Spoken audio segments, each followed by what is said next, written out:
Boom, boom. So,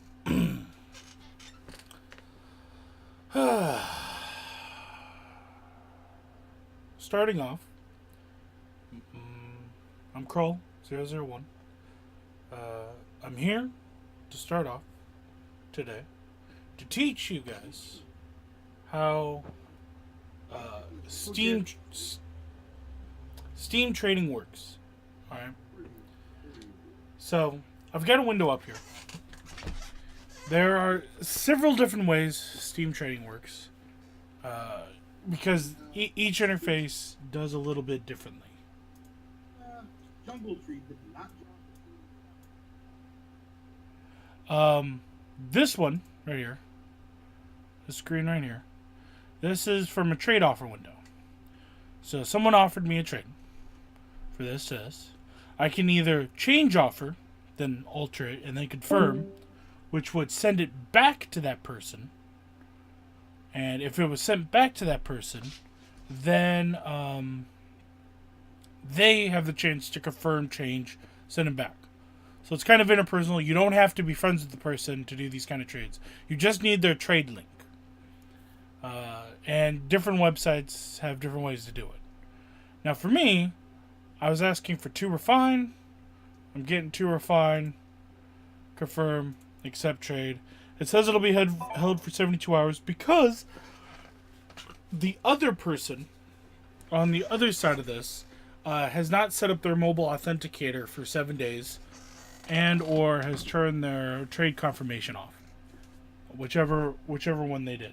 So to save people from being, screwed and stolen, items get held in what they call the escrow. And welcome back, Elderfield. I'm currently doing the thing that I could put on my YouTube, as I was talking about the trade window. So the items will be taken out of both of our inventory and just held there until the 72 hours are up, and then they trade. If you were hacked or whatever, you have 3 days to get yourself in to be able to stop that mass kind of haul that would happen.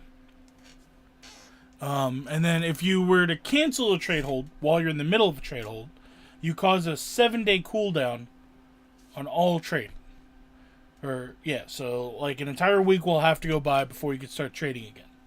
So some people like or don't like that functionality, as it were. So then, like right here, this is where you find it. So I'm in inventory, trade offers, and then I click on who could send me trade offers, and then right down here, third-party sites. Sites that I've used are stuff like backpack.tf. I've used Outpost, Bazaar, TF2TP. Each one of these sites has the ability to put that link in, and once you put it in, people could start sending you trade offers like that. That happens. You use websites. Personally, I like to use backpack.tf. They get lots of movement, items jumping around. I get to look at different prices and stuff like that. So I could move stuff around. I have a mobile authenticator on my phone. I've already done the past 7 days, so I don't have to worry about that.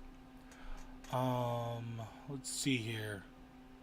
So I accepted that one offer. So in my incoming offers, it should show someone wanting to do something crazy. And then right around here, you'll see stuff like this. This means it's on hold for 72 hours. So it'll literally tick off. So like this one's at 24 hours. Accepted, like this, is instantaneous. Both sides have the authenticator. It just goes. Sometimes, if you're friends with someone for a really long time, the 72-hour thing actually gets dropped down to 24 hours. Because you've known them long enough, it should be okay. So then incoming offers go there, and then underneath is sent offers. With stuff moving here and there, that kind of thing. And that guy, I guess, didn't want to do my trade, which I'm perfectly fine with. Wasn't asking that crazy amount. Another thing in the trading community that gets used a lot is the Steam Marketplace. You need money. You need money in your bank account right about there to start buying and selling stuff. From what I'm seeing, to do the initial fill in, I think it's $5 to get in. If you're a free to play TF2 guy, from what I've seen, I could be wrong on this, but you can upgrade yourself to premium by buying stuff on the store or going to the actual TF2 game. Like, let me start it up.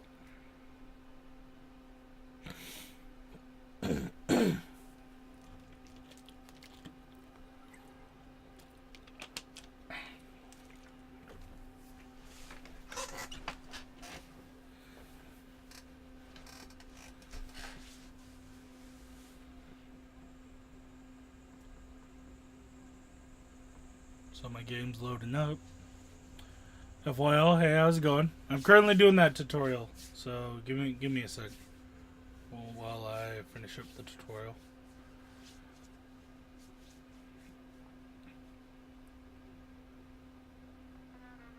Okay. I'll ignore that.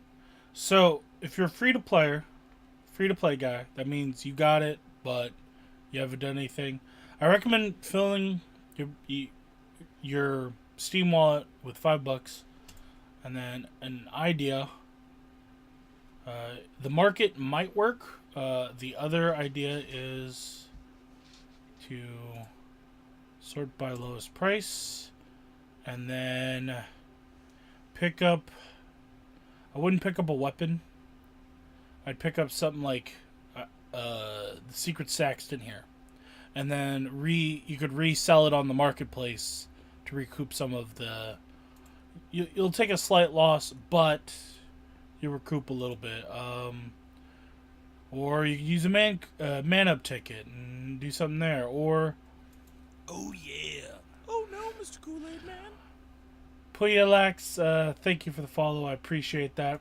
So you could do that, and then what happens is your backpack goes from four tabs to 6 from the initial input. You can always increase your thing with backpack expanders. Every backpack expander adds 2 numbers to it. I haven't seen a maximum limit yet in my account. I'm still looking for backpack extenders because that's how I do. Your trades have a currency to them. Your very lowest stuff are weapons and scrap. They can be sometimes around each other. It takes 3 scrap to make a. Give it a sec. Make a reclaim, and it takes 3 reclaim to make a refine. And then refine is used for most transactions that I would call your mid tier. Your low tier deals with reclaim and scrap a lot of times. Or refine could also be used for low tier, but in very big bulk. So then you can see I've got a lot of refine. After that, your next tier up is Manco keys. Now, Manco keys can come in many different places. In the store, they are $2.50 on the market. Let me pull up the market right now. I believe currently on the market, once I get past all my things that I'm selling and trying to get, $2.30. So you could save 20 cents by not buying it from the Steam store, but you're buying it from someone else. That's how the market constantly moves and shuffles, as I've seen it. Is that you can buy, sell, in this one, you're to make a buy order. You go to buy. You set a price that's not in the sell order, but in the buy order, so a lower than the actual buy.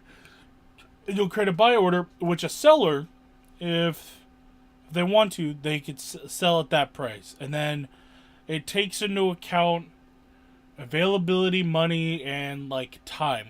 So if you just put your order in, but everybody else above you didn't have the funds to pay for it, and someone decided to sell at say 227, and you were the 144th person, but everybody else did not have that money, it'll skip all 143 until it sells to you, and then it keeps going and going and going. I've seen weird deals where someone like throws a curveball, and like for example, you put your thing at 230, and they decide to drop the price by selling something for a key, and then the system has a weird conniption fit on it. Prices can vary on all sorts of different items. CSGO, TF2. There's all sorts of different games that have buy, sell markets in it. Then you have the trading card market that's also in there.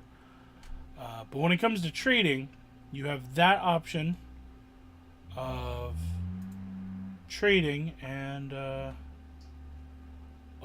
other one is if you go here and invite to trade.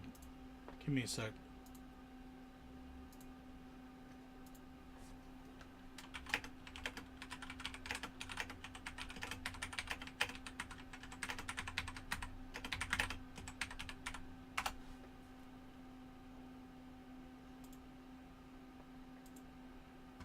You could send an invite to trade, and then on their side, they can accept or decline.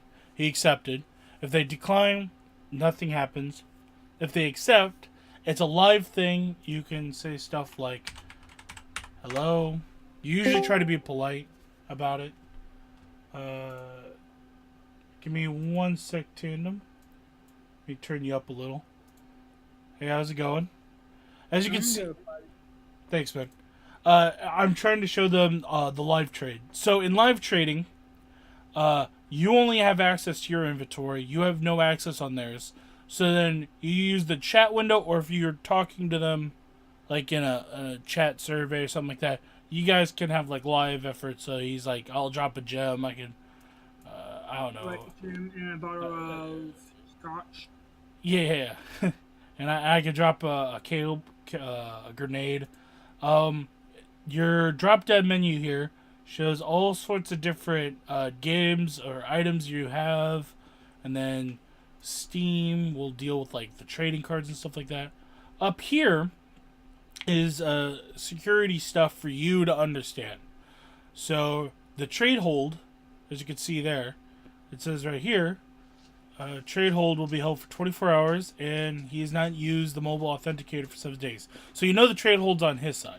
If it was on your side, when you put an item in, it would say trade hold, and it's because you didn't have the mobile authenticator. Also, under the trade, it says this trade you are trading with Tandem. And then stuff you should be aware if, say, scammers are trying to scam you. This tells you a date when you've been friends. So if this is a long time person, like me and Tandem have been, if he was a person impersonating Tandem, this number would be completely different. Because, you know, I wouldn't have known him for a while. Or it would say, he's not my friend. If his name changed, it would say, you're trading with Tandem. His name changed recently in red. It'll give a red flag marker. And then this one tells you how long the account has been on Steam. So then it can give you an idea of if this is a new account. Because typically some people say the new accounts are bad and stuff like that. And then make sure not to click the checkbox there until you are both are wanting to do that. And then once you've got it, then you go ahead and check. And then once you both check, make trade will happen. Then when make trade happens, you'll have a section on your like mobile device that says confirmation, and underneath it, it'll say who you were trading, what you're trading for. You look at it. If you agree with it, you send the offer. Both sides do a send offer, and then once that's done, trade completes. And then either you wait or it's instantaneous and it happens. I'm going to go ahead and cancel the trade. Aww. Yeah. Sorry, man. So, trade offer is one way. The other way is to do that, the live trade. Some people trade with bots. Bots have in their own algorithm a completely firm price. So, if you trade with a bot, there's no negotiation. Whatever they were set to accept, that's what they'll accept. Same thing with some people can be really bad. Weird. Okay, so to recap, I've showed you the Steam market. I showed you trade of live and trade of send offers. I showed you the trade link. Showed you a couple of websites you could go to. And let's see here. You might, if you're brand new, you might deal with a person that's a sharker. So to give you an example, actually a good example would be got a good one here. Inventory.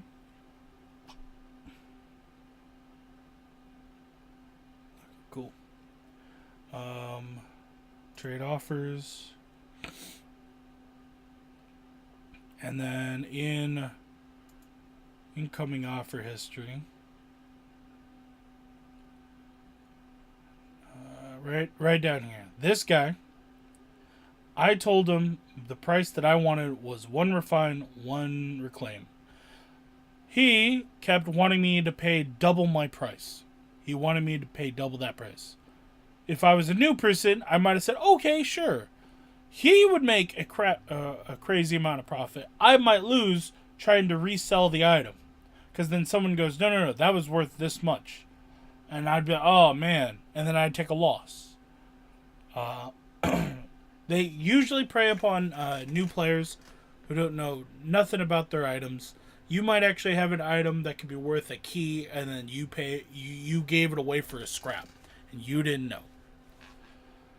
So you just gotta watch out. And if you have a gut problem, a gut feeling that something's up, especially like game gift trades and stuff like that, I recommend going to steamrep.com.